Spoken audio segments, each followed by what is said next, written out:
talk to me a little about like the process of like dealing with jail and shit. Like, the first part was what first it made me humble. Not because niggas was scared. People took that Bob interview so wrong. I was not in no danger. It wasn't like niggas was screaming, I'm gonna kill you. I was walking around in fucking $200 sweatsuits in Rikers Island. You know what I mean? Living. Eating good, living good. Niggas was giving me love. Niggas sending me shit. Latin Kings giving me shit. Everybody giving me shit. Like, you represent, we got love for you. It was love. It was out of that love that I was like, yo, thug life is dead. I was like, while I'm in jail, this is going to jail with me. Nobody has the power. Nobody is like me to be able to represent this while I'm locked down. I thought I was going away for years. I couldn't let nobody represent that. And I was seeing how many soldiers I had by coming to jail. I was like, oh no, this shit is, I gotta stop it. I gotta rethink it, because I didn't plan thug life. I just said it. It was how I felt. I said it and I lived it.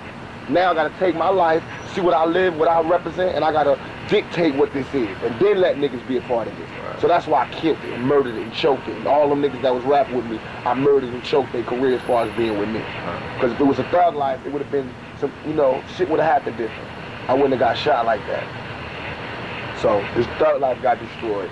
I came back out with my shit. And even then, I still had niggas on my team that I shouldn't have had on my team. I should have started all new with family. Now everybody on my team is family. So while you was in jail, like, what was the turnover? Where did it turn from being like, you know? Just from niggas talking to me, like hearing niggas in jail talking to me, like, you know, like thinking that they was like so surprised that I could be in jail, like not knowing like that everybody goes to jail. This shit is like the same thing that make you want to buy my shit is what made me in jail. You understand? It's like niggas like, nigga, you got a chance and woo woo, but I was like, I understand what they saying. Niggas like they in the dope game and they taking every chance to make it. I'm in the rap game and I'm not taking the chances that I need to be here. I'm just acting like I could come back tomorrow. And that's what I thought. I thought because I was raw, that I thought because I had talent in my heart. I never thought I was necessarily the best rapper, the best nuts, and I think I'm the realest nigga out there. I do think that. I think I own that. If I could patent being real, I think I own that. Because I think being real is just being true. I'm the nigga that'll wear a suit when everybody else got on khaki. You know what I mean? I'll be bald-headed when everybody wear braids. I'll wear braids when they all bald-headed. You know what I mean? It's like, man, it's just being real. It's just, I don't have no insecurity. I do, but I take my insecurities and show everybody. You know, like my mom and my life, and me being little, I just be harder. You know what I mean? Be fearless, and whatever happens, happens. And that's why I take these niggas hearts. This nigga Biggie is 3 times bigger than me, and everybody's sympathizing with him. They acting like I'm bullying him. This nigga 3 times bigger than me, and I'm asking this nigga to have a fight. I possess his soul, his and Puffy's. They know that I was the truest nigga involved with Biggie's success. I was the biggest help. I was the truest nigga. I don't write his rhymes, but he know how much he borrowed from me. He know how I used to stop my shows and let him touch the show. Let him blow up and do his whole show in the middle of my show. How I used to buy him shit and give him shit and never ask for it back. How I used to share. How I used to share my experiences in the game and my lessons and my rules and my knowledge on the game with him. You know what I mean? He owed me more. He owed me more than to turn his head and act like he didn't know niggas was about to blow my fucking head off. He knew. That's what I'm talking about.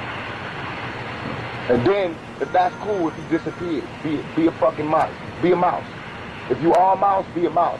But for me to know, like, 3 weeks ago this happened, and then 3 weeks later your album's coming out, and you are fucking done in your album. But you don't know who shot me in your fucking hometown. This nigga's from your neighborhood, and I gotta find out by myself, and I don't even call myself a dumb, just a capo. From the west side, and I'm on the east side in jail, and I know who touched me, and I know everything that happened. That's power. And he didn't know, so he was faking. And I was mad about that. And then I'm out of jail, and I couldn't believe that everybody was treating Biggie like the biggest fucking star in the world.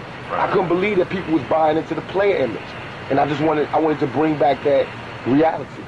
You know what I mean? It's just like, nobody can never be confused and think I'm fucking Mike Tyson and I'm a heavyweight champion. I'm a little nigga. That's why it's so raw to watch me just battle lions, because I'm a little skinny nigga battling niggas 3 times my size. But Biggie is not a player. He's never been. He's never had bitches until he got some fucking money. That's a trick. That's not a player. It's not a popper. So my point was to prove him wrong. I took everything that he glamorized and I personified it. He glamorized Versace. Versace, I didn't call Versace. Versace called me to come to his show and gave me a gang of free clothes and please wear my shit. Please do some shit for me. Can you wear my shit? You are the image of Versace. I swear to God, you are. That body, that's Versace. I swear to God, Armani, you are so handsome. You are, please, you know what I mean? From him, Dolce & Gabbana, man, I ain't rapping at they show. Valentino giving me suits, gangster suits. Everything he glamorized, I personify. Everything he wanna have, I got. Jewelry, look, come on, man. I got more jewels than Slick Rick. Slick Rick loved the nigga to fucking death, but I'm definitely doing it. Yeah. I personify every image that niggas fake. Right. I really bring it to him because I looked up to these niggas. Right. So everything they talking about, I really got into it, studied it, and tried to perfect it. Right. So I know if you pretending, and I know it. The same thing they love about me, they gotta admire, and you know, but they forgot. Vicky forgot that same shit that made him want to kick it with me is the same shit that's whooping his ass right now. Right. And that's why when he talks, you can hear it in his interviews. He wanna say, I wish I could take this shit back, but he can't. He already committed himself to lying. So now the only thing he can do is act like he don't know what the fuck is going on and listen to it. Think. People have to think. If this was happening for real, would this be your reaction? Right. Unless you was guilty. And all that shit about my homeboys telling me, you know, don't sweat that. You know, he's dissing me, but all my friends telling me not to. Oh, so you're following now? So you a follower now? Why didn't your homeboys tell you not to make rhymes when you shooting pregnant babies in the stomach? You know what I mean? That's why niggas was like, why'd you say that on the end of your record? You was like, they kids won't grow, boom, boom. Honestly, I didn't write none of that shit down. I didn't write nothing. I just was blowing up on the studio to keep me from really killing these niggas. And that's what came out. But I don't have no mercy in war. They didn't have no mercy. They kids, they tried to shoot my fucking balls off. What about my kids? They was like, why you talking about him being the sickle cell? They tried to make me a paraplegic. What the fuck is going on here? Why is that sacred? You know what I mean? That's not sacred in war. I was in Rikers giving these niggas love, Mobb Deep. The guard knew him. I was like, tell them niggas I love them niggas. You tell my shorty, yo, them niggas is down, man. When they did that, they proved that they was really just little niggas. Just little niggas that want to be heard. I used to be a little nigga. I know where they at. I know they can't touch me. That's why I can destroy them so fast. Soon, nobody will be, they not going to believe this shit. I said it in the beginning that I was going to take these niggas out the game, and sure enough, I will. Already, people can't look at Biggie and not laugh. I took every piece of his power. You heard that shit. All I want to do is take them to where I was when they didn't want to support me. And there will be no support. And anybody that try to help them, I will destroy. Whether it's whoever it is, I will destroy, and that's what I'm doing.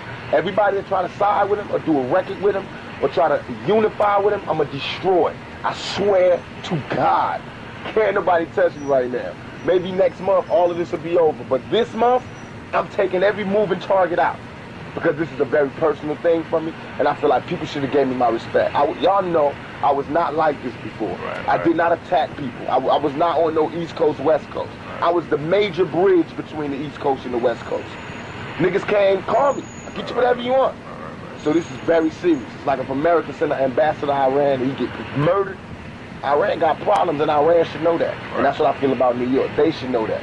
Separate yourself from this nigga. And that's what's going to show. And they already do it. I got niggas in jail. I got niggas out there. But it's like the media is pumping it like East Coast, West Coast. So some of these niggas that's old and whose careers is through, you know what I mean? Like De La Soul, they can come out and talk that Renaissance shit and try to clean up hip-hop. See, I'm all for positivity. I'm all for change. But I'm not for niggas masquerading. You haven't sold no records, your shit ain't popping, don't come in here and start criticizing as your comeback. That's wrong. Y'all, you know how hard it is. You know how you felt when you didn't have no money and no record deal. Why you gonna try to destroy another nigga career? Don't do that. Represent by example. And if you truly had a better lifestyle, then you'll get 5 million sales. I'm not saying my lifestyle is the best. I'm saying this